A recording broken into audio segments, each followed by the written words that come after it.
Enjoying a drink and time with friends could become more commonplace as artificial intelligence threatens to rapidly change millions of jobs. AI is not only a coming but also a reality.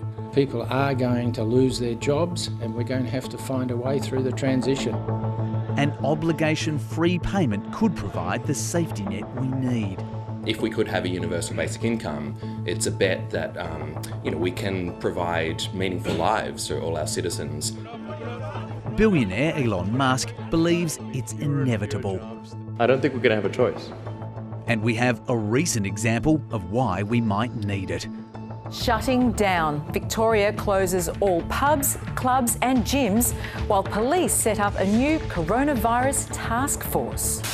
Researcher Ben Spies-Butcher says government support during the pandemic was a natural experiment of how a universal basic income could work.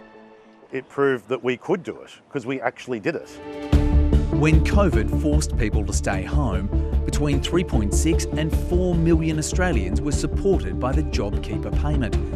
A further 2.2 million, who received some form of welfare, had their income essentially doubled by the coronavirus supplement. At one point, a huge proportion of the adult population was getting a regular, obligation-free payment, which cost nearly $110 billion.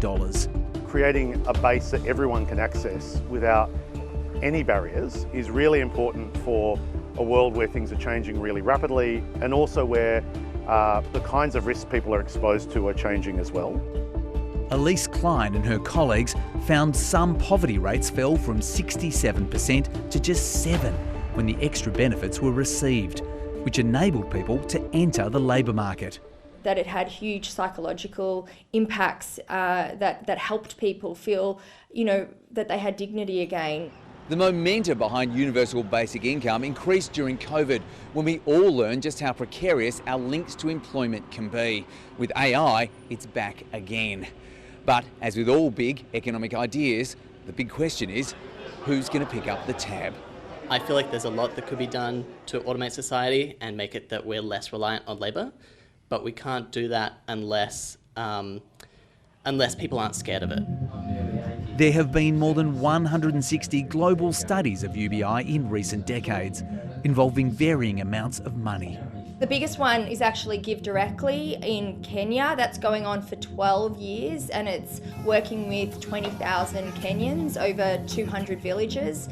Preliminary results show huge improvements in people's lives, with fewer child deaths, lower domestic violence and increased local economic activity. But research on UBI doesn't convince everyone. What we're not looking at is the costs and the downsides that would come from spending hundreds of billions of dollars. Humans have long feared machines taking their jobs. 8 years ago, the ABC investigated the possibility of a universal basic income as a response to the rise of machines. Simon Cowan appeared in this report and hasn't changed his view. Look, if anything, it's probably confirmed some of my scepticism about UBI. He points to studies showing people withdrawing their superannuation under emergency provisions and spending a lot of it on gambling, alcohol and takeaway food. There's nothing inherently wrong with that, but from the perspective of a policy reform, particularly an enormously expensive one, it's hard to imagine that there's a strong societal benefit. The machines are getting smarter and changing society. We might have to make changes as well.